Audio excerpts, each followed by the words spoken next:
Hace algunos años, después de terminar la escuela dominical, una hermana se me acercó y me preguntó acerca de un término que habíamos estado viendo en el tiempo espiritual de la mañana, y era el término gracia. Ella no entendía bien la definición, qué significaba el concepto y a qué se refería la escritura cuando hablaba acerca de la gracia de Dios. Quizás es una pregunta también válida para nosotros hoy. ¿Qué es la gracia? ¿Cuáles son los beneficios para nuestra vida cristiana hoy y para la eternidad? ¿O cómo encaja en las diferentes áreas de mi vida espiritual o en mi vida cristiana? Quédese con nosotros y estaremos hablando un poco acerca de la gracia según la escritura de una forma sencilla.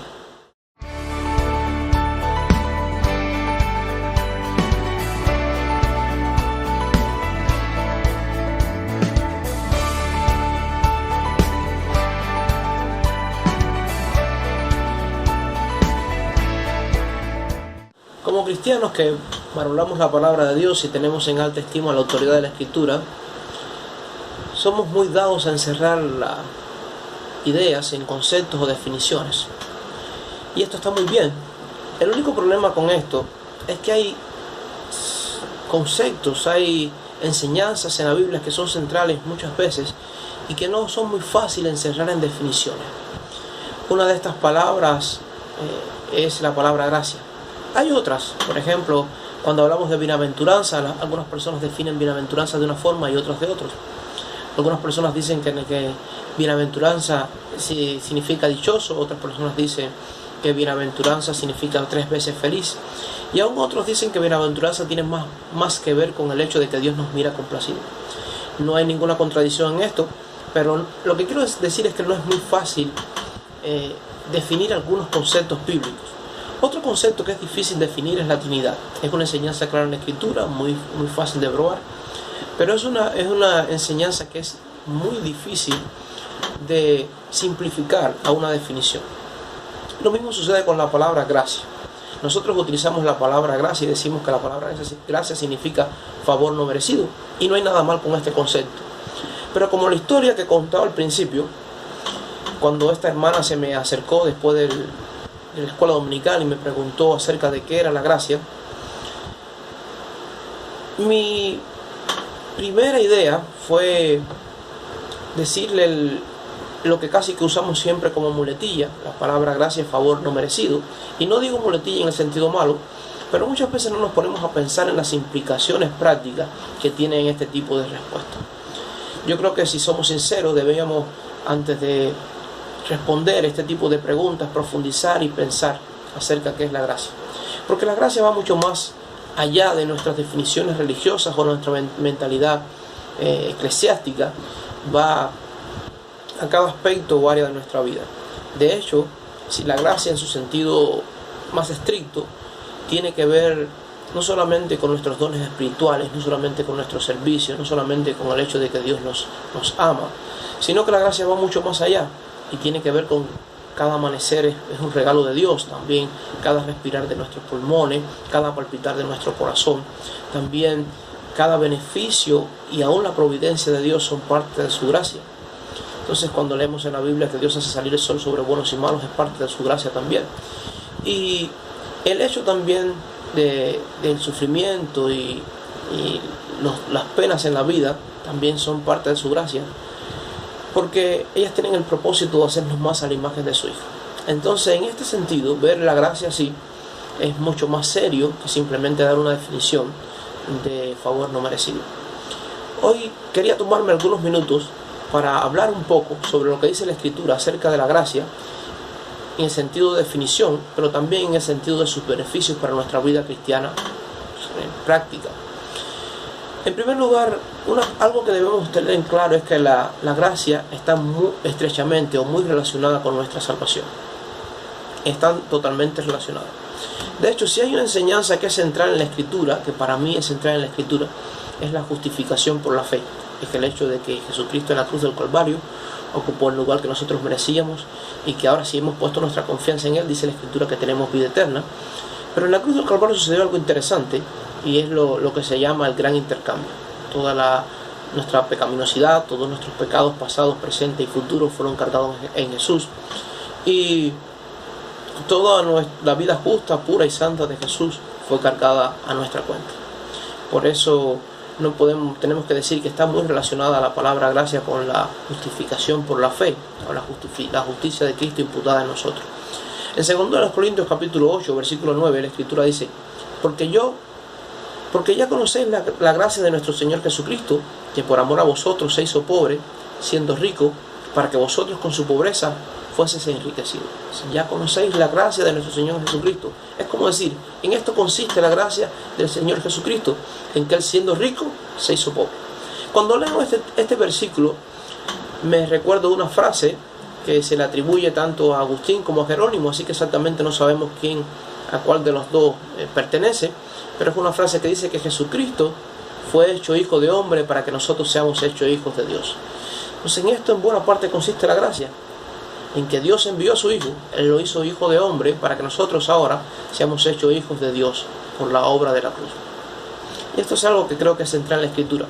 Otro pasaje de los que habla acerca de la gracia de Dios y la justificación, o la gracia de Dios y su relación con la salvación, es que ese pasaje que está en Gálatas capítulo 2, versículo 21. Nosotros conocemos mucho Gálatas 2:20, porque habla de la autonegación. Este pasaje dice: con Cristo estoy junto crucificado, y ya no vivo yo, mas vive Cristo en mí. Lo que ahora vivo en la carne, lo vivo en la fe del Hijo de Dios, el cual me amó y se entregó a sí mismo por mí. Y quizás en otro momento pudiéramos estar hablando acerca de este pasaje, pero conocemos mucho este versículo. Pero el versículo 21 a veces lo descuidamos, y el apóstol, después de hablar de la autonegación, de hablar de que Él ha muerto a sí mismo, que ahora vive en Cristo, Él nos dice, nos muestra lo trascendental, lo necesario de la gracia de Dios para nuestra salvación.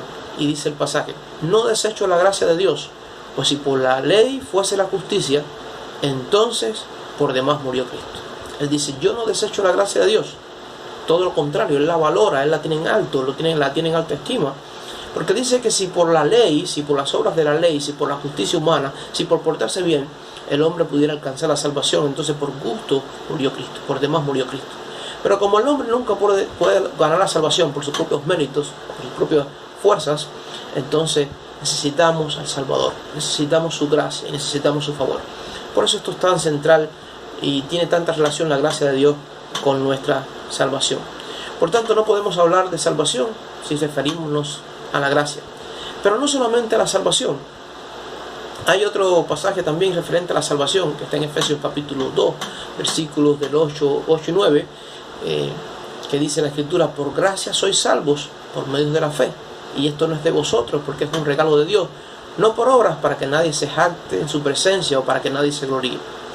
Y este pasaje es muy bello, nos da claramente la explicación y nos dice que nosotros somos salvos por la gracia. El medio que Dios utiliza para esa gracia es la fe. Y esto de salvarnos, esto de tener vida eterna o de recibir esta gracia, no tiene nada que ver con nosotros mismos. No es cosa del hombre para que nadie pueda jactarse delante de Dios y decir: yo sí soy un bárbaro, yo sí decidí correctamente. No, la Escritura habla del hecho de que somos salvos por la gracia de Dios, por su favor, y que sin Él no hay oportunidades.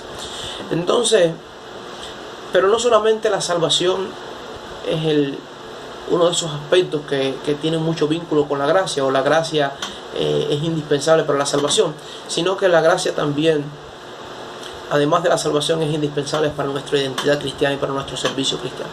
En 1 Corintios capítulo 15, versículo 10, dice la Escritura: pero por la gracia de Dios soy lo que soy, dice el apóstol Pablo. El apóstol Pablo está escribiendo acá y él está diciendo: por la gracia de Dios soy lo que soy.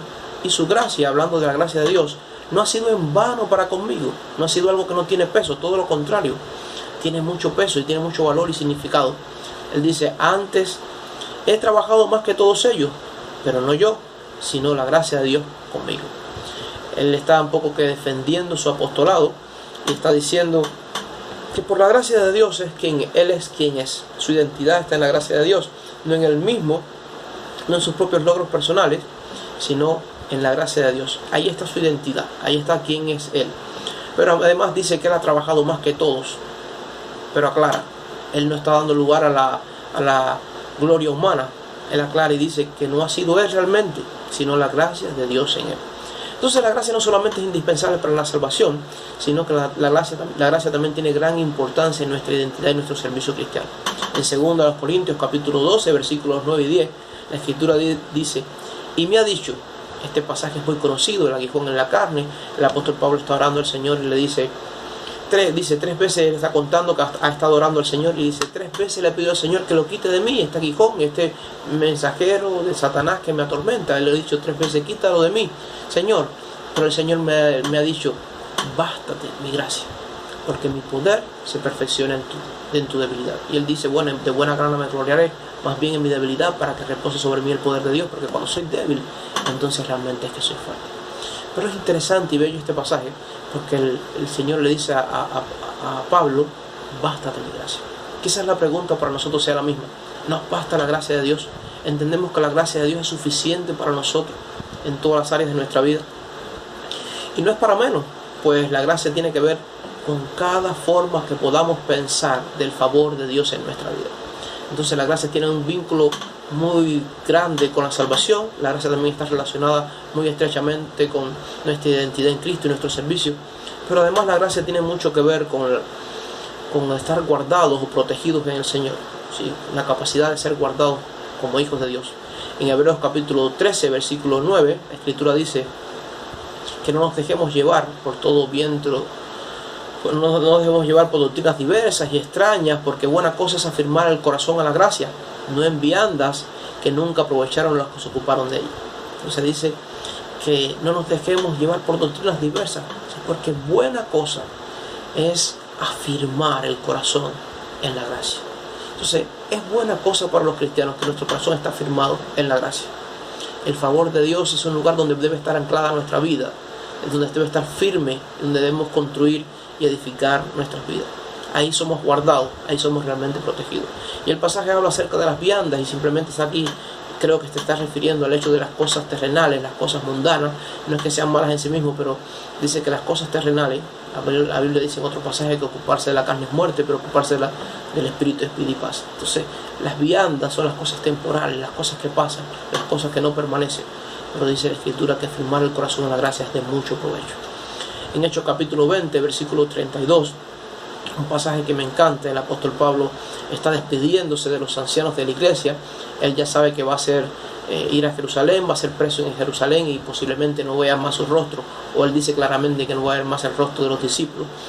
Y como algo vital que le está diciendo a los discípulos, como algo central, que es como el último consejo que le está dando, él dice en el versículo 32, Hechos 20, 32, y ahora, hermanos, os encomiendo a Dios y a la palabra de su gracia, que tiene poder para sobreedificaros y daros herencia con todos los santificados. Él, después de hablar de la falsa doctrina que van a venir y dentro de ellos van a salir lobos rapaces que no perdonarían el rebaño y todo esto, él dice, ahora, hermanos, es como la frase final, es como la enseñanza final, es como lo más importante. Y él está diciendo, ahora, hermanos, os encomiendo, yo los envío, yo los entrego, yo los resguardo en la gracia. Dice, en Dios y en la palabra de su gracia. Y esa es Dios y la palabra de la gracia tienen el poder de sobreedificarlos, es decir, que se puedan seguir siendo edificados ellos mismos, puedan seguir creciendo espiritualmente, que ellos puedan seguir siendo edificados y también que tengan herencia con los que un día van a ser santificados. Es decir, que ellos puedan tener herencia en los cielos con aquellas personas que Dios declara, que Dios ha separado para él. Y por si esto fuera poco, así hemos visto que la gracia de Dios tiene que ver mucho con la salvación. La gracia de Dios tiene que ver mucho con el hecho de nuestra identidad y nuestro servicio a Dios. La gracia de Dios tiene mucho que ver también con estar protegidos y guardados en Cristo también. Pero por si esto fuera poco, la gracia tiene que ver también con la capacidad de crecer. La gracia tiene la capacidad de hacernos crecer en ella. De hecho, 2 de Pedro capítulo 3 versículo 18 dice, hay una exhortación, dice, antes pues creced en la gracia y en el conocimiento de nuestro Señor Jesucristo. A Él sea la gloria y hasta el día de la eternidad. Amén. Dice que crezcamos en la gracia. Ahora, ¿cómo crecemos en la gracia? ¿Por qué debemos crecer en la gracia? Otro pasaje nos dice algo parecido. 2 Timoteo capítulo 2 versículo 1 dice el pasaje, tú pues, hijo mío, esfuérzate en la gracia. Y podemos interpretar esto de muchas formas, pero la palabra esfuérzate tiene que ver con toma fuerza. Tú pues, hijo mío, toma fuerza en la gracia. Que la gracia sea tu fuente de poder, que la gracia sea tu batería. Y esto es algo que debe ser también central para nosotros. Pero ¿cómo crecemos en la gracia? ¿Cómo podemos estar firmes en la gracia? Bueno, Hay lo que se llama los medios de gracia, y quizás en otro momento podemos estar hablando acerca de eso, pero nosotros como cristianos crecemos de diferentes maneras.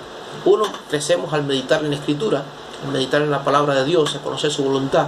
Y un pasaje en una de las epístolas de Pedro dice que nosotros debemos estimar la palabra de Dios. Dice que tenemos la palabra profética más segura, la cual debemos coger y poner en el lugar alto, como una antorcha que se pone en un lugar alto, hasta que el lucero de la mañana amanezca en nuestros corazones. Está hablando de Jesucristo, de la venida de Cristo, pero dice que nosotros tenemos que poner la Escritura en un lugar alto en nuestra vida, por encima de todas las otras sentimientos, emociones, otras ideas. Tenemos que poner la Escritura. Entonces, ¿cómo crecemos espiritualmente? Bueno, crecemos espiritualmente meditando en la Escritura. ¿Cómo crecemos espiritualmente? Crecemos espiritualmente también cuando nos comunicamos con Dios a través de la oración, cuando tenemos una vida de oración. También crecemos espiritualmente cuando disfrutamos la comunión con otros hermanos. Hebreos también habla de esta realidad y nos dice que no debemos dejar de congregarnos como algunos tienen por costumbre. Y el libro de Gálatas también nos dice que debemos soportar las cargas los unos de los otros y cumplir así la ley de Cristo. Entonces crecemos espiritualmente cuando nos alimentamos de la palabra de Dios. Crecemos espiritualmente cuando tenemos comunión con el Padre y nos sometemos a su voluntad. Crecemos espiritualmente también cuando disfrutamos de la confraternidad o la comunión con otros creyentes. Y también crecemos espiritualmente cuando tomamos tiempo para compartir nuestra fe con aquellas personas que nos rodean y que no conocen al Señor, entre muchos aspectos. Pues ya, si te fue útil este video, suscríbete, dale clic a la campanita y quiera Dios que enseñanza pueda ser de beneficio para usted, para su vida espiritual y para conocer también más del Señor. Que Dios les bendiga.